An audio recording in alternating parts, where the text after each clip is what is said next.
retrenchment or early retirement from a job, loss of children following divorce, physical or mental illness. These are just some of the problems that men may find difficult to deal with on their own. Most older men in particular have grown up in a culture where they don't talk about feelings and emotions, don't generally ask for help, and seldom take a vested interest in their own health and well-being. And it's probably because of this that many older men are less healthy than women, drink more, take more risks, and suffer more from isolation, loneliness, and depression. And that is why we're so excited to have Stephen Look joining us today to talk about a wonderful worldwide organisation called the Men's Shed. For those unfamiliar with men's sheds, they promote healthy ageing by providing an avenue for men to be productive, contribute to the community, connect with friends, and maintain an active body and mind, all in an atmosphere of old-fashioned mateship. Hello and welcome to another episode of Ironing Out the Wrinkles. I'm your host, Kate Shaw. And I'm your other host, Ros McMaster. Together we're taking the age out of ageism and helping men and women embrace life with less fear. Stephen, a quirky ex-air traffic controller who doesn't like flying, is secretary at Carina Men's Shed. He says that other than his wife Leanne, he doesn't have any passions, believing they can blinker you to possibilities.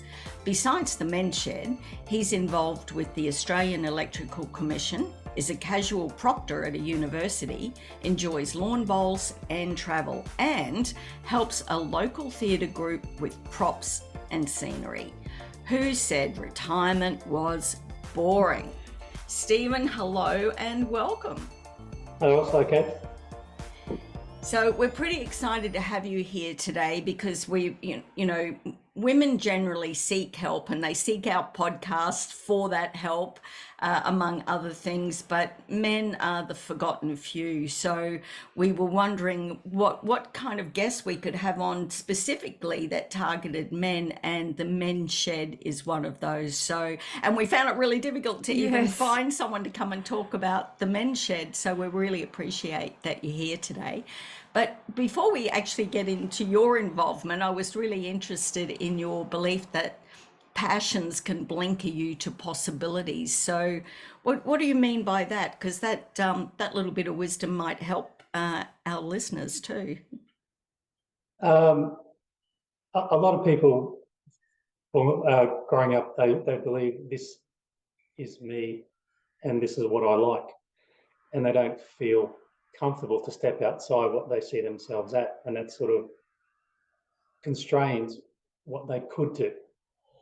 And if you just take a few risks and go and try something, you can find that what was your passion actually leads to another passion. I said I don't have passions as such because I would just like to, I guess, try things, because if you don't try, you don't know whether you like it or not. And if you don't like it, that's fine. You can just go and do something else. There's a whole wealth of things out there for people to go and do, not just retirees, both male and female, but even young people. Just go and try something. There's no harm in trying. That's absolutely true. Another friend of mine, we're having her on the podcast in a couple of weeks' time, and she went and did a stand-up comedy course just because her friend was running the course, and he said, hey, why don't you come and do it? And she discovered that she actually had a talent as a stand-up comic. So now she runs meetup groups. So she does a lot of funny gatherings at meetup groups. So yeah, it's about being willing to take a risk, isn't it? Yes, I mean they say no risk, nothing ventured, nothing gained. But nothing changes, does it, if you don't take a risk? No, that's right, and that's where the Men's Shed comes into that. So what led you to be involved in the Men's Shed and your role as secretary of your branch? I was retiring from air traffic control, and I thought, I'm going to have 7 days a week of bits and pieces to do around the place. And I knew the Men's Shed existed because it's down at Clem Jones at Carina. There's sporting clubs and gyms, which I also go to. So I thought I'd wander down, and they were very welcoming. I thought, this might be something to try.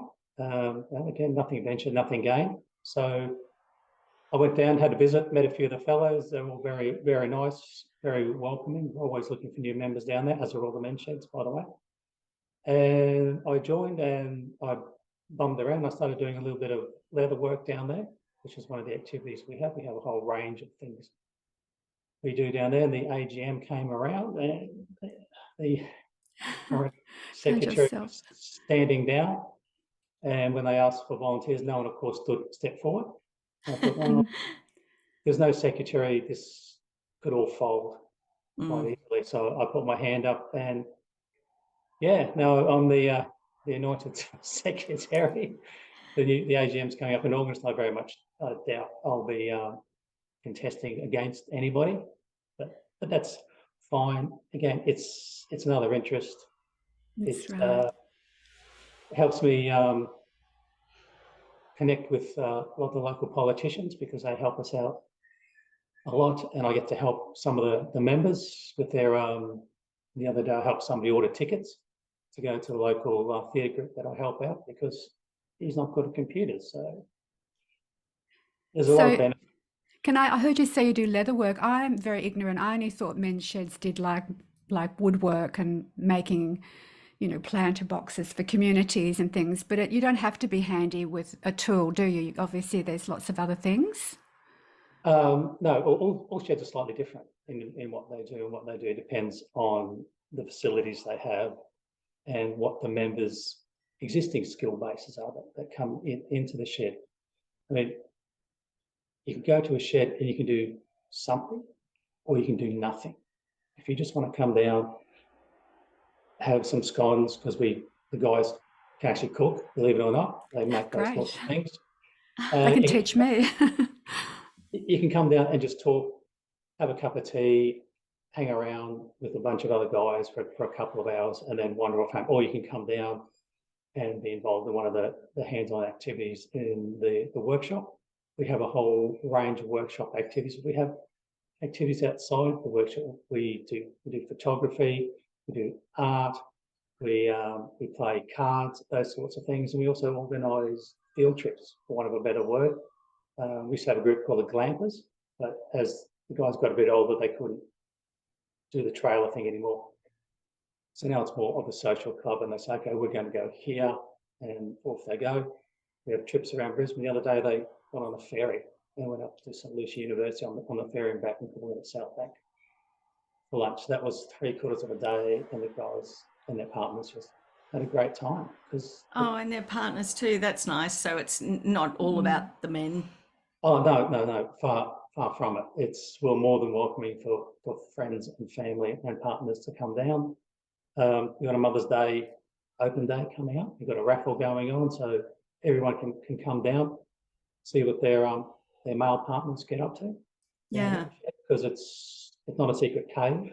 It's not the man cave. The man cave. And all the sheds are run really differently. And like you were saying, something like photography that's on offer. So what you offer at the men's shed depends on the skills of the members, I imagine, in that particular shed. Is it the members that are helping other people with those types of workshops?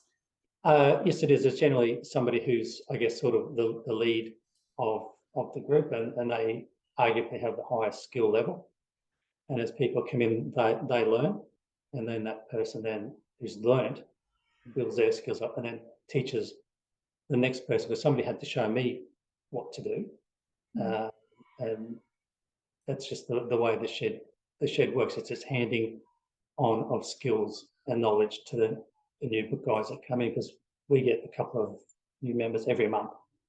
So we're actually a growing, very active shed where we are. And is it expensive to belong to the men's shed? In the greater scheme of things, no. Where we are, it's $60 membership per year and $50 for the men's shed shirt, which I'm actually wearing today. You can see. Very smart, very smart. So, and you don't have to have the shirt, but it's nice to have the shirt. And a lot of the guys want the shirt because it's all part of belonging. It's $3 a visit every time you come down, and that basically helps to pay for the running of the place. Teas, coffees, biscuits. We have a meeting every Monday morning, and sandwiches are made, and all these sorts of things that go on. And so it's not an expensive activity by No, any means. not at all.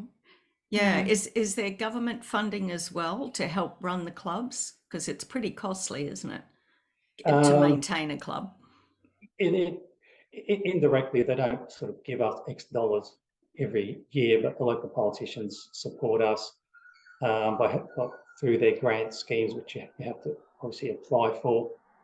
But the shed I'm at it runs itself through self-funding. We do the classic Bunnings sausage sizzles.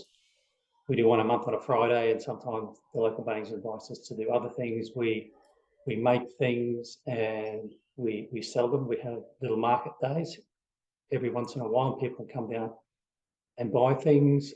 People approach us to do jobs, which we price because Wow. Okay. it's all part of making money to turn back into the shed to support the health and welfare of the members and their families, because the families get a benefit through their partner. Yes. Mm. Wow. So, and as a single woman, it's really hard to find.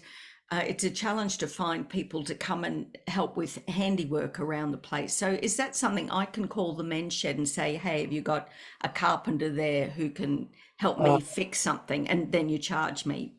No, it's not that sort type of organisation. There are organisations who will do that for you by people asking things. It might be like, my chair broke. Could you fix my chair up, or could you refurbish this bit of glassware? It's small things. We don't do trades like plumbing and carpentry and that. Yeah. We have a lot of guys who have done that in the past, but we don't do that as a commercial venture. Yeah. And I would think when you're applying for grants, one of the issues that you're raising in that application is the fact that you're supporting men with their mental health, because health issues are a major concern as people get older, and it's costing, it always comes down to money, doesn't it, when you're trying to apply for something with the government. So are you appealing to them for the benefits that you're providing emotionally, mentally, physically to older men? Oh yes, well, in any grant there has to be, let's call it an angle. What are you going to do with the money?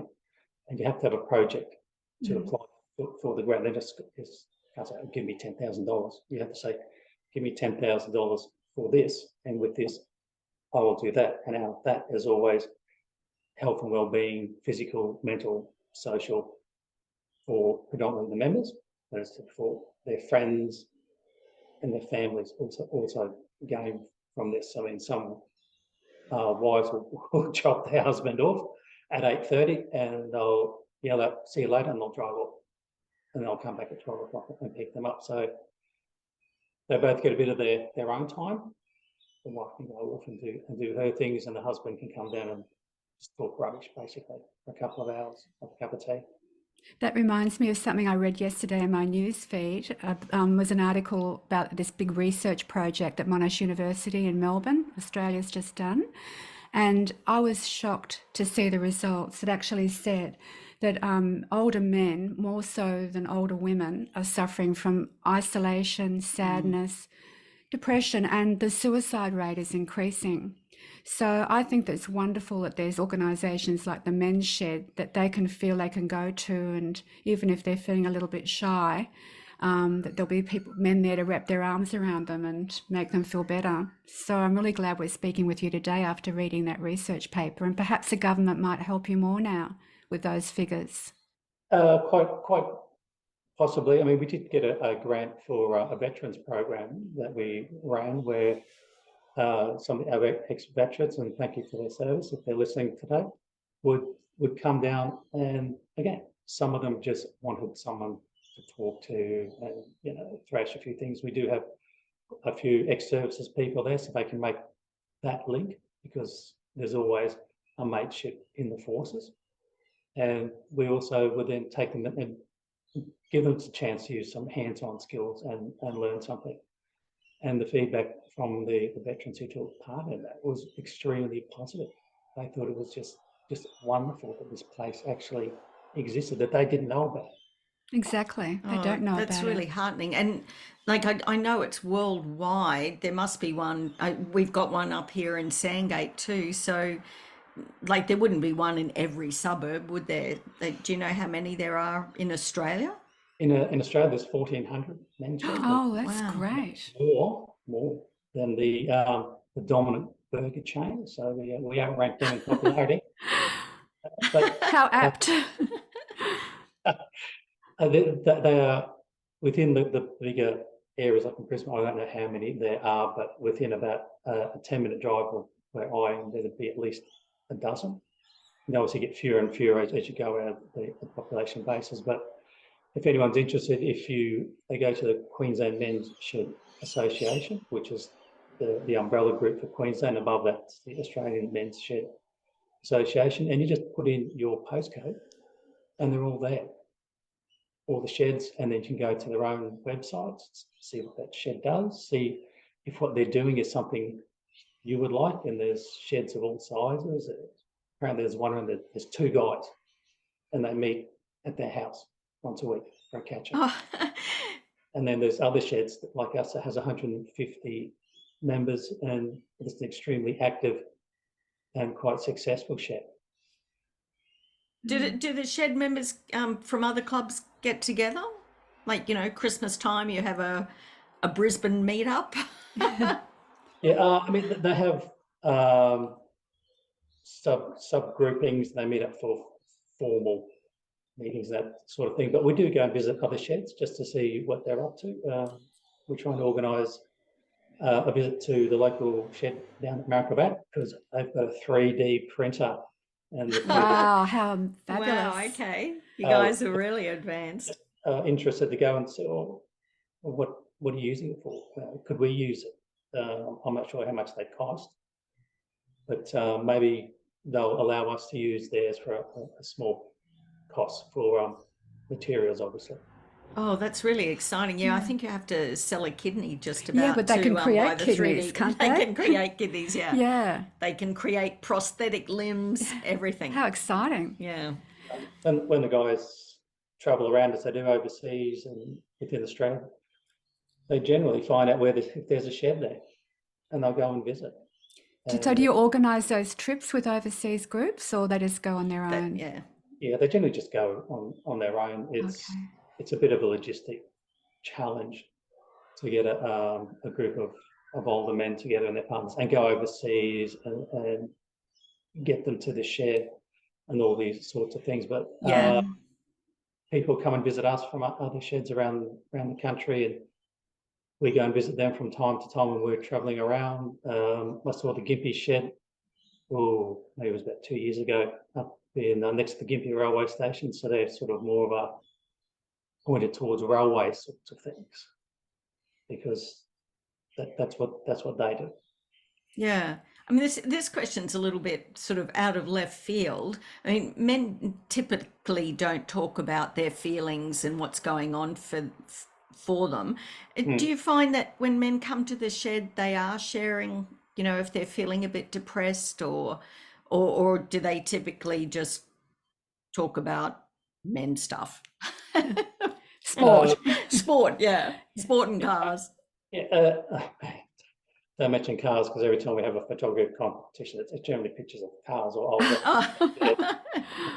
But anyway, obviously initially they can be quite reserved in their feelings because they don't know people there, but there are a lot of people there who are good listeners, and some people are good talkers. Our shed actually has welfare officers that's wonderful. to care for people. We're actually organising a welfare committee, so we see that as something where people, if they are having issues, they can come to like a more formal, I guess, setting, but it's still going to be caring, because that's what sheds are about. And then we can possibly try and help them. Sometimes men just want a shoulder to cry on. They want someone to talk to about what's going on. Maybe it's something that isn't physical or mental or social. Maybe they're just having trouble with something in their house that they can't fix. They can't get over this life hurdle for themselves. And there's no judgment, is there? Yeah, Oh, that's wonderful. no, there's no judgment. We don't really care who you are or where you come from. If you come to the shed, we welcome you, and just come and enjoy the social aspect if that's what you want, or come and make something with wood. You know, even down at the sausage sizzle, it's all about having fun. Even though we're sweating over hot sausages, it's just about having fun, really. That's all it's about. Oh, that's wonderful. And, you know, there's a lot of talk about the benefits of cross-generational mixing. Do you actually have younger men who are members of the sheds? Yeah, our youngest member is 21. He's a university student in engineering, and he came down to the shed because he sees it as an opportunity to work on some of his engineering projects, because all the equipment, it's all there. We've got metal layers and bandsaws and planers and sanders, and we've got kilns to melt glass and all these sorts of things. So the facilities are there. So as a member, he gets to use them. So he can pursue his passions, for want of a better expression, for his engineering degree. And does he engage with the older men while he's there? I haven't seen him all that often, but I believe he talks to them, because there are things to be learnt from the older fellows there. A lot of the younger guys who are members, they still work, so they don't get down as much. But we do see them from time to time, and they mesh in extremely well, because again, our sheds are welcome. There's no questions. So it's good. Okay. It's a young and old. You don't have to be old to be in a men's shed. That's good. No, far from it. Women are welcome to join as well. Right, women are allowed to join as well. Oh, Yeah, I'm we a associate bit, sheds. I'm a bit disappointed to hear that, actually. I mean, there's so much out there for women. I just want men to have something of it. I mean, Precious for them. In the old days, men used to have a lot of clubs, didn't they? Like the Brisbane Lions Club and Lions. They yeah. were men only, and women wanted to come and invade those kind of spaces. But I think men and women are so different, and they communicate so differently. It's nice for each just to have their own group of friends. Like when I meet girlfriends for coffee, I don't want men there all the time. Because you've got to watch what you're saying. Yeah, it changes the conversation. Yeah. But anyway, that's nice that women can become associate members. Yeah, I mean, if it would also give them a chance perhaps to make some things or learn a few skills that they might be able That's true. to use in their lives. I mean, we're not going to be able to teach them how to change a light bulb or put new washers in taps, but there's still that opportunity. And the local council is actually looking to set up a specific women's shed. Oh, that's a good idea. I would be interested in that. You know, I was just thinking the other day, I wonder if Bunnings has woodwork courses, because I wouldn't mind learning how to put a nail into a piece for our of international guests, Bunnings is like a big, huge warehouse where you can buy hardware things, like gardening things and building things. But the council is going to open a women's shed. She's working towards it. There are challenges. I guess the biggest challenge is finding a location that's got some type of facilities there, and is a safe place. You don't want it in the middle of bushland. Oh no, that's right. That's just not on. And our shed is right behind this idea. Every time we see her, she comes every occasion and keeps the members informed of where we're going on, and they're really excited about the whole thing, and they actually want to help this thing get off the ground, because I think it's just that is fabulous. Yeah, another avenue for people to mix, learn things, socialise. Wow. Yeah. All right. Well, that's really lovely. Yeah. Really positive. It's been so interesting. I have learnt a lot about men's sheds. Me too. And I can't believe they've only been around since, 1993. So. And it started in Australia. Yes. Yay. And now it's all over the world. So and it's A wonderful. woman started it too, because a woman started it. Oh, why did she start it? Because she was in a club in a small town in South Australia, and she noticed that the men would come and drop their wives off, and they just sit outside, and they wouldn't communicate. The men wouldn't sort of mix in the car park, and she just noticed what everyone's noticed, that when a man's on his own, his health starts to decline. So she started a small community group, and over time, it grew out of that. And we are now where we are, 1,400 clubs strong in Australia, all over the world, and the benefits you see it in the guys' faces when they walk through the door. They're just happy to be there. They belong. Oh my gosh, That's so lovely. that's so exciting. So Stephen, thank you so much for joining us and sharing all that wonderful information. I hope anyone who wasn't aware of the Men's Shed or never thought about joining will now have a different view of it and sign up to their local Men's Shed.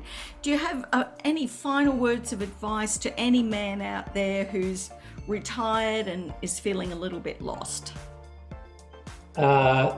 Yes, just come on down to your local Men's Shed. Have a look around, see what you think. There are lots of men's sheds around. They're all slightly different. And I guarantee if you take the risk, you'll get the rewards, because there's a men's shed out there for absolutely everybody.